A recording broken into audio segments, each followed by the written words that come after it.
Rolls-Royce will invest $376 million to expand its key Goodwood plant. The British luxury automaker said it plans to focus more on bespoke cars for high-end clients. The vehicles will feature anything from gold sculptures to mother-of-pearl artwork.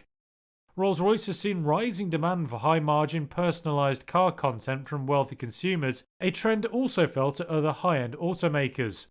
Rolls-Royce said the Goodwood plant expansion is to serve customers for its bespoke services and coach build programme. That's part of an invitation-only service where wealthy clients get to craft an entirely original motor car. The investment is the largest since the plant opened 22 years ago. Back then, it said it made 1 car a day, but now produces 28 cars daily. Rolls-Royce also said globally it sold over 5,700 cars last year.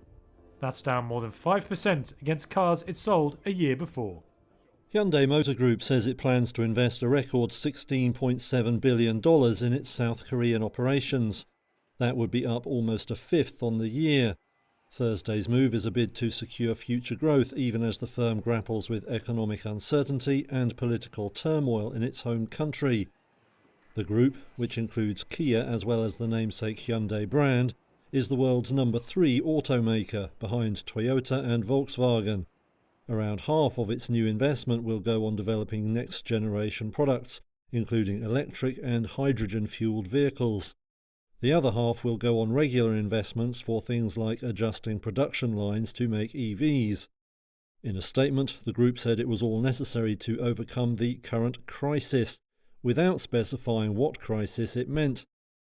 Last week, the company referred to recession and global conflict as key external risks. South Korean consumer confidence has plummeted following the declaration of martial law and then impeachment of President Yoon Suk-yeol. Meanwhile, US President-elect Donald Trump has vowed to impose 10% tariffs on all imported goods. Kia shares were up close to 4% by early afternoon following the news, with Hyundai up around 1%. Both gains far outpaced Seoul's benchmark Kospi index. Earlier this month, Hyundai and Kia said they plan to grow their combined global sales to almost 7.4 million units this year, following a dip in 2024. U.S. stocks ended little changed on Wednesday, with investors digesting conflicting sets of jobs data and a report that President-elect Donald Trump was mulling an economic emergency declaration on inflation. The Dow gained 0.25%, the S&P 500 added more than 0.1%, and the Nasdaq dipped marginally.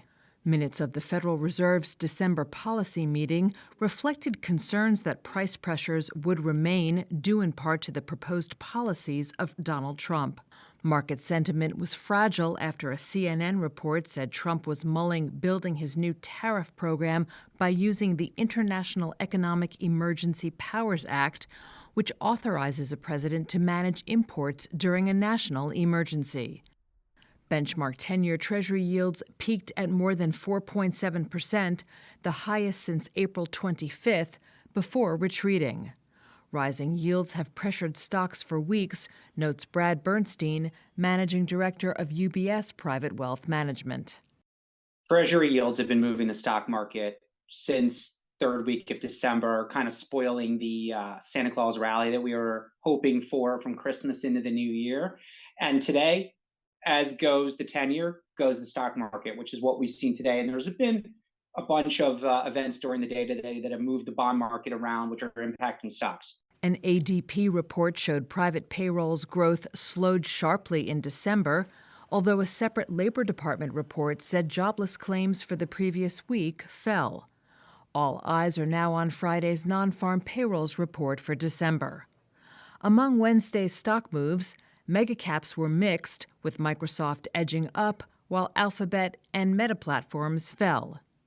eBay rose nearly 10% after Meta said it will launch a test showing the e-commerce firm's listings on Facebook Marketplace.